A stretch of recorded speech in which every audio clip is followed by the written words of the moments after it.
Ասեցիք սեռական թիրախավոր երեխեքը գնացիք։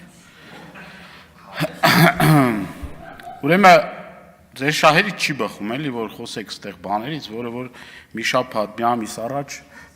ձեր գործընկերները իրենց թույլ են տվել նենց բաներ անեն, որ ասում է մալը նի պակաժեցը։ Հիմա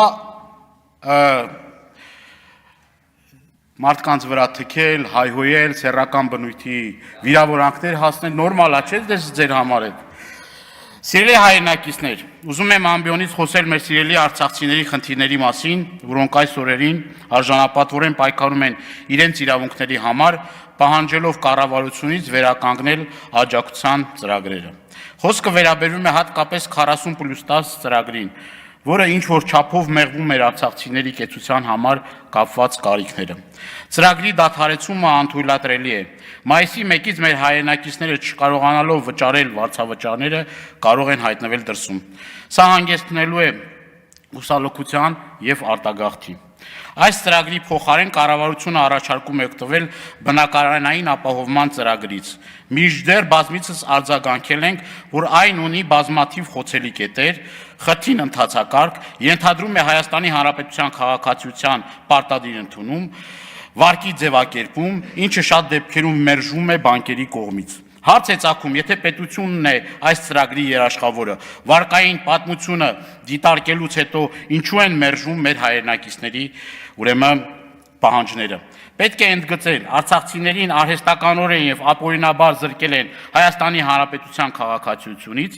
և հարկադրում են, որպեսզի ծրագրի շահառու դառնալու համար վերջինս նորից դիմեն քաղաքացիություն ստանալու համար։ Բնական է, որ շատերը վախեր, մտահոգություններ ունենալով չեն դիմում քաղաքացիություն ստանալու համար, մանավանդ որ այս գործընթացը ևս վերածվել է քաշքշուկի ու բյուրոկրատիայի։ Պահանջում են բազմաթիվ փաստաթղթեր, որոնք բռնի տեղահանվածներից շատերը չունեն։ Արցախցիների սոցիալական ծանր դրությունը մեղմելու համար կառավարության կողմից չեն սահմանվում արտոնություններ, սկսած տրանսպորտային փաթեթներից, որոշակի զեղչերով օգտվելուց, մինչև բժշկական ծառայության անվճար ապահովում։ Հարց է առաջանում, բազմաթիվ դժվարությունների միջով անցած, մի քանի պատերազմ տեսած, հայրենիքից, տնից, տեղից, գույքից զրկված մեր հայրենակիցները ինչպես պետք է հոգան իրենց տարական կարիքները եւ զրկում ենք անգամ այդ չնչին աջակցությունից։ Իրենց իրավունքների վերականգնելու համար այս օրերին Արցախից բռնի տեղահանված մեր քույրերն ու եղբայրները ձևավորել են խորհուրդ ազատության հրապարակում վրան տեղադրել։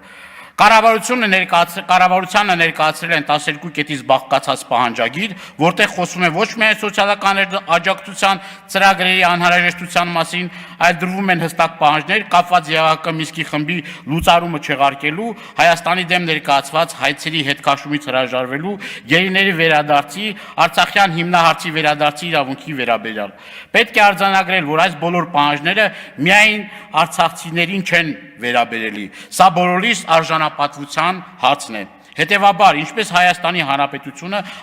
այնպես էլ մենք յուրաքանչյուրս մեր հնարավորության սահմաններում պետք է աջակցենք, սատարենք, զորավիգ լինենք արցախցիներին։ Եվ այն անձիկ, որոնք ատելության խոսքը հնչեցնեն, պետք է ենթարկվեն ամենախիստ պատասխանատվության, կլինեն պարզապես ֆեյսբուքյան օգտատերեր, թե պետական պաշտոնյաներ։